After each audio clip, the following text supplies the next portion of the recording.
హల్లెలూయా. దేవునికి మహిమ కలుగును గాక. దేవునికి స్తుతి స్తోత్రం. సమస్త మానవులు, బంధుమిత్రులు, మనందరము దేవుణ్ణి సృష్టించిన సృష్టికర్తనే పొగడాలి ప్రతిదినము, ప్రతి క్షణము. ఎందుకంటే సృష్టించిన సృష్టికర్త లేకుండా ఏ మానవుడి భూమి మీద పుట్టలేదు. ఆయనే యెహోవా. మత్తయి సువార్త 3వ అధ్యాయము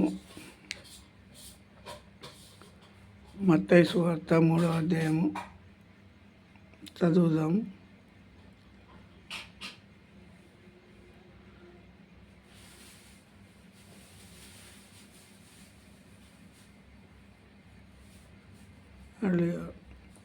ప్రభు మార్గము సిద్ధపరచుడి, ఆయన త్రోవలు సరళము చేయుడని అరణ్యములో ఒక కేక వేయు ఒకని శబ్దము అని ప్రవక్త అయిన యెషయా ద్వారా చెప్పబడిన వాడితడే.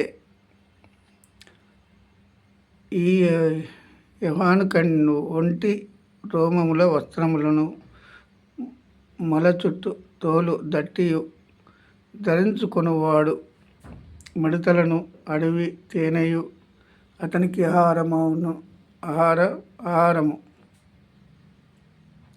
ఆ సమయమున యెరూషలేము వారును యూదయ వారందరును యొర్దాను నది ప్రాంతముల వారందరును అతని యొద్దకు వచ్చి, ఎవరి యొద్దకు వచ్చిండ్రు? యోహాను యొద్దకు, బాప్తిసం ఇచ్చి యోహాను యొద్దకు వచ్చి ఆ ప్రాంతముల వారందరూ అతని యొద్దకు వచ్చి తమ పాపములు ఒప్పుకొనుచు యొర్దాను నదిలో అతని చేత బాప్తిసము పొందుచుండిరి. ఎవరి చేత బాప్తిసం పొందుతాడు? బాప్తిసం ఇచ్చే యోహాను చేత బాప్తిసం పొందుతాడు.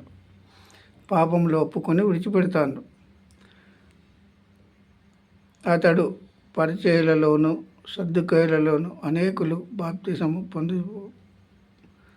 పొందవచ్చుట చూసి, సర్ప సంతానమా, రాబో ఉగ్రతను తప్పించుకొనుటకు మీకు బుద్ధి చెప్పిన వాడెవడును?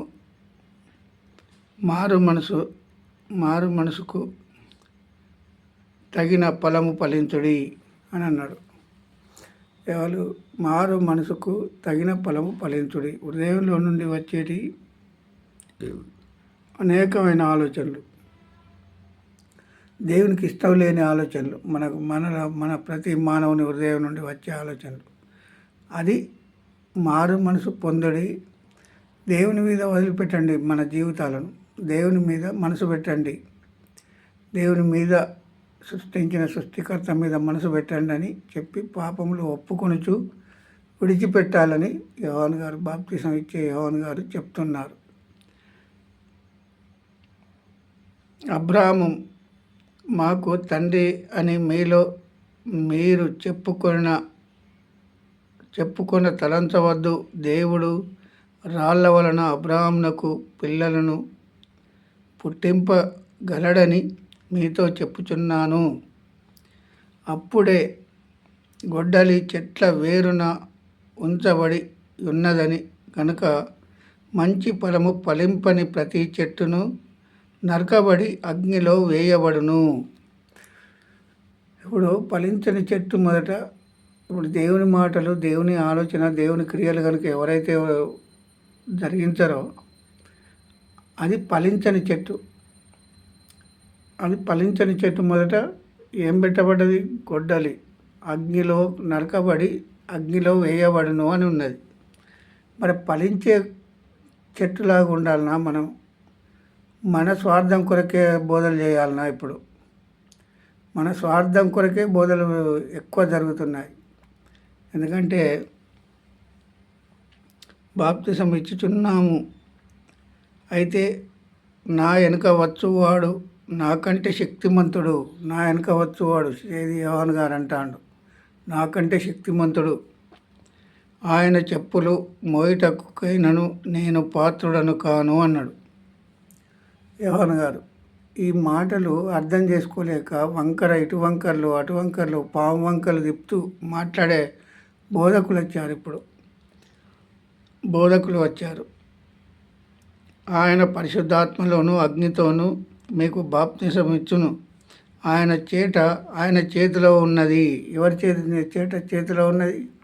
ఆయన చేట. మన జీవితాలన్నీ ఎవరి చేతిలో ఉన్నాయి? సృష్టించిన సృష్టికర్త చేతిలో ఉన్నాయి.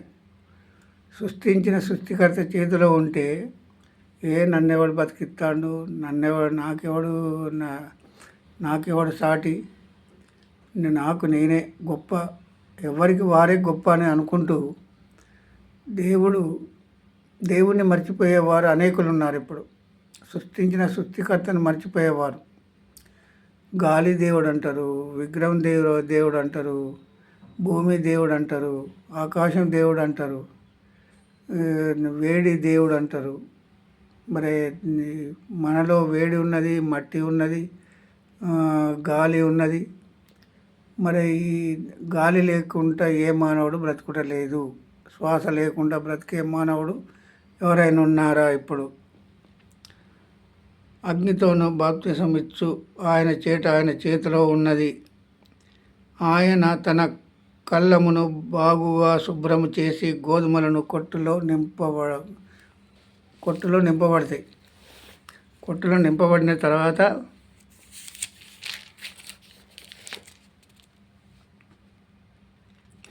పోసి ఆరని అగ్నితో పొట్టును కాల్చి వేయునని వారితో చెప్పాను. యోహాను గారు జ్ఞానవంతుడు కనుక వారితోటి పాపములు ఒప్పుకొని విడిచిపెట్టాలని చెప్పిండు. మీరు బాప్తీసాలు పొందాలి ప్రతి మానవుడు అని.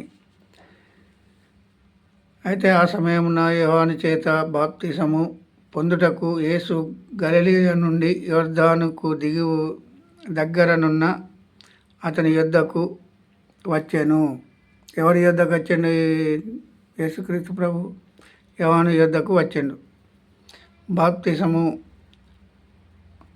పొందవలసిన వాడై ఉండగా నీవు నా ఎదుటకు వచ్చుచున్నావా అని ఆయనను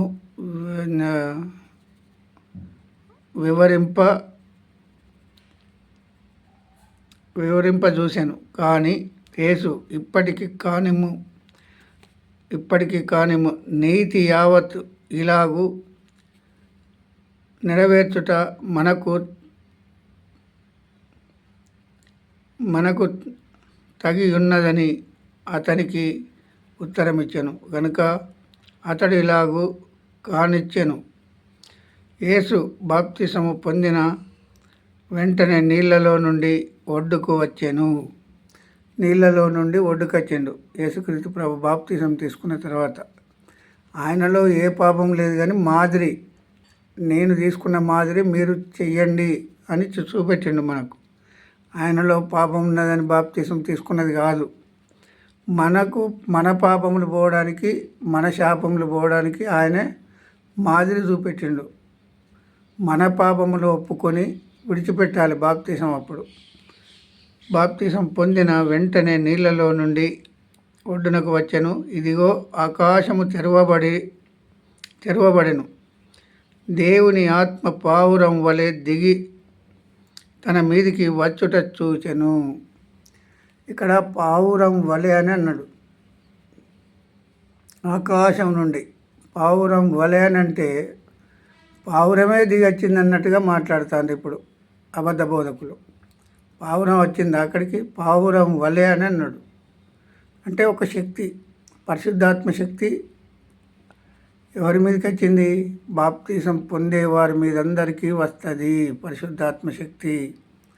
ఎందుకంటే బాప్తిసం పాపాలు ఒప్పుకొని విడిచిపెట్టాలి. విడిచిపెట్టిన వ్యక్తుల మీదకి పరిశుద్ధాత్మ శక్తి వస్తుంది. నీళ్ళలో పావురం వలె అంటే పావురమే చూపెడతాను ఇప్పుడు అబద్ధ బోధకులు. పావురాన్నే చూపెట్టి ఏం చేస్తాను? పరిశుద్ధాత్మ శక్తి పావురం వలె రాలేదా? పావురం వలె అని అన్నాడు. వలె అంటే ఏంది? ఒక శక్తి ఆకాశం నుండి వచ్చింది, కనబడదు ఎవరికైనా. పావురం వలె అని అన్నాడు. అది ఈ అబద్ధ బోధకులకు అర్థం కాలే. కనబడ్డదా మరి శక్తి? పావురం వలె అంటే పావురాన్నే చూపెడతాను ఇప్పుడు. అయితే పావురం వలె దిగి తన మీదికి వచ్చుట చూచెను.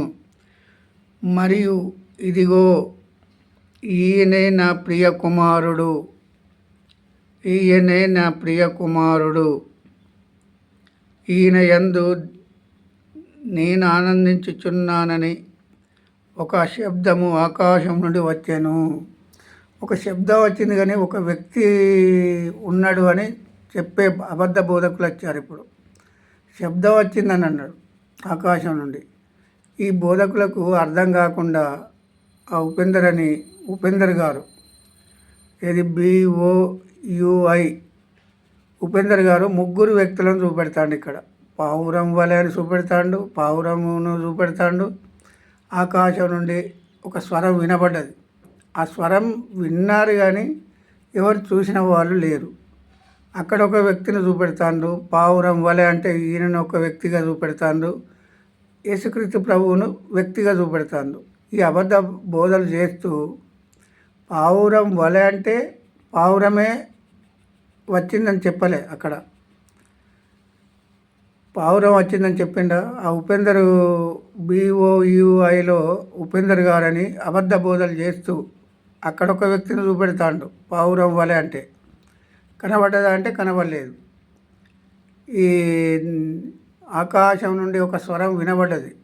ఆ స్వరాన్ని ఒక వ్యక్తిగా పెట్టి అక్కడ ఒక వ్యక్తిని నేను చూశాను అన్నట్టుగా ఉపేందర్ గారు చెప్తున్నాడు అబద్ధ బోధ.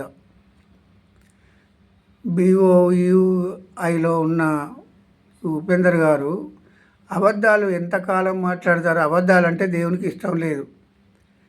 ఆకాశం నుండి ఒక స్వరం వినబడ్డదని చెప్పిండు. స్వరాన్ని వీళ్ళు ఏం చేసిండు? వ్యక్తిగా మార్చిండు. వ్యక్తిగా మార్చి ఏం చేసిండు?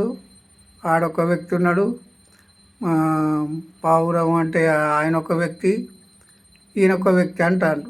అబద్ధాలు సృష్టిస్తూ BOUIలో ఉన్న అబద్ధాలు ఎంతకాలం చెప్తారు మీరు? ముగ్గురు వ్యక్తుల వీళ్ళు. పావురం వలె అంటే పావురం అనే శక్తి అనే మాట చెప్తాను. ఆకాశం నుండి ఒక స్వరం వినబడను అంటే స్వరాన్ని ఏం చేసిండు? ఒక వ్యక్తిగా చూపెడతాను. ఒక వ్యక్తిగా అక్కడ వ్యక్తి కనబడ్డాడా ఎవరికైనా? ఈ భూమి మీద ఉన్న వ్యక్తులు ఎవరైనా చూశారా? ఆకాశం నుండి ఆయన ఒక స్వరం వినబడి ఏమన్నా నేను ఈయన యందు ఆనందించుచున్నాను అని చెప్పిండు. ఇప్పుడు ఈయన యందు ఈయన యందు నేను ఆనందించుచున్నానని ఒక శబ్దము ఆకాశం నుండి వచ్చాను. శబ్దం వచ్చింది కానీ వ్యక్తి కనబడ్డా? ఈ అబద్ధ బోధలు ఎంతకాలం చేస్తారు BOUIలో? ఉపేందర్ గారట నా అంత జ్ఞానే లేడని ఆయనే డప్పు కొట్టుకుంటాడు. ఆయన డప్పు కొట్టుకునేది ఇక్కడ అబద్ధం చెప్పడం ఏంది మరి? ఒక వ్యక్తి కనబడ్డా ఆడ? పావురం అంటే పావురం ఒక వ్యక్తిలాగా చూసి ముగ్గురు అని చెప్తున్నారా? ఇప్పుడు బాప్తీసం ఇచ్చే యోహాను గారు యేసుక్రీస్తు ప్రభువుకు శరీరానికి బాప్తీసం ఇచ్చాడు. ఇస్తే ఆ అబద్ధాలు బోధిస్తూ అక్కడ ఒక వ్యక్తి స్వరం వినబడ్డది, ఇక్కడ పావురం వలె వచ్చినట్టు పావురం వలె అన్నాడు శక్తిని. ఆ శక్తి ప్రతి మానవుల్లో ఉన్నది. ఇప్పుడు పరిశుద్ధాత్మ శక్తి. ఆ పరిశుద్ధాత్మ శక్తిని నీలో నివాసం ఉండాలంటే ఉంటాడు. నా దగ్గర నివాసం లేకున్నా పర్వాలేదంటే ఆ శక్తి నీ దగ్గర ఉండడు. అందుకు ఆ ఉపేందర్ గారు అబద్ధాలు బోధిస్తూ ఎంతకాలం మోసం చేస్తారు జనాన్ని? ఆకాశం నుండి ఒక స్వరం వినబడను అన్నాడు. ఆ స్వరాన్ని చూశారు కానీ అది స్వరాన్ని విన్నారు కానీ చూశారా ఎవరైనా? పావురాన్ని ఎవరైనా చూశారా? పావురం వలె అని అన్నాడు. ఈ అబద్ధాలు BOUIలో బోధిస్తూ అబద్ధాలు ఎందుకు బోధిస్తారు మీరు? ముగ్గురు వ్యక్తుల వాళ్ళు కనబడ్డారా మీ ఇద్దరు? పావురం కనబడ్డదా?